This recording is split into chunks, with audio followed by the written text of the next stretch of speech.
Welcome to Agriculture in Review, a news program of current interest to South Dakota farmers and ranchers, prepared by the South Dakota Farmers Union. This is Allan Burke.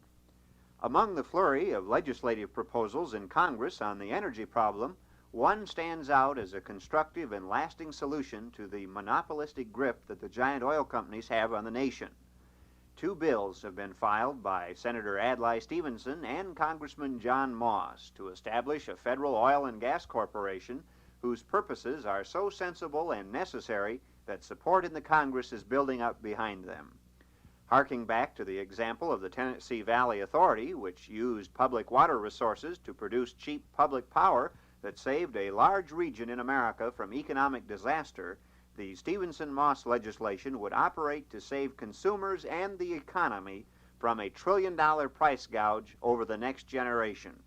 The preamble to the bills makes clear their underlying rationale, and we quote, "The people of the United States, through the federal government, own substantial lands which could be developed for the production of natural gas and oil. American consumers would benefit if the forces of competition operated to a greater extent than at present in the world oil and gas market. A corporation owned by the federal government, engaged in the development and sale of natural gas and oil exclusively on federal lands, could provide competition in the energy industry and, through research and development, assure adequate supplies of these fuels without harm to the environment." Well, that's the preamble to the bill.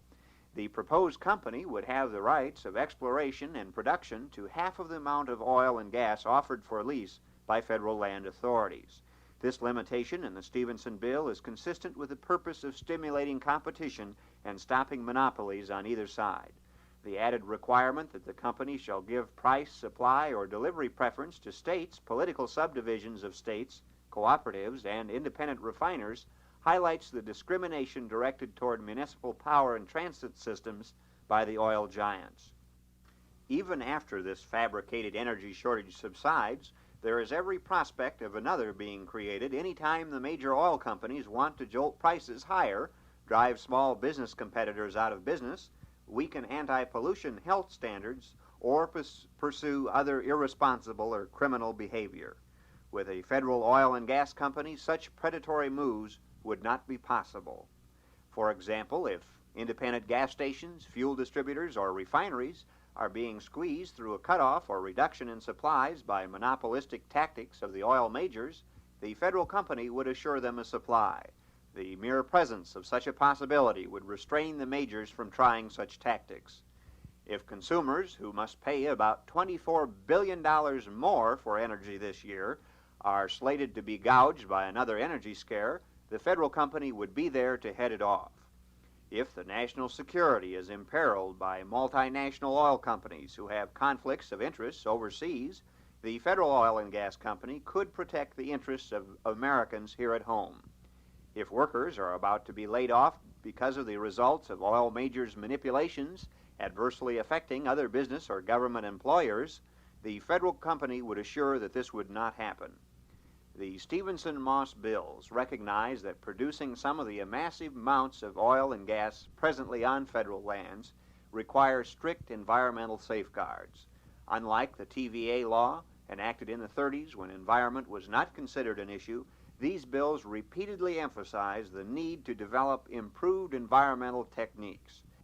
They also require that the company collect comprehensive and accurate information about oil and gas so that the federal government does not remain at the mercy of the oil industry's assessments, as has been the case. An explicit freedom of information provision is included.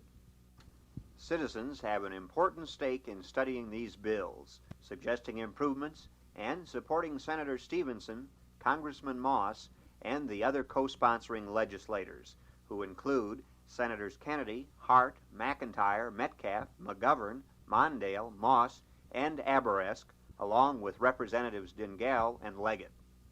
Well, there is some hope on the horizon in the energy crisis. And with that, we'll close another edition of Agriculture in Review.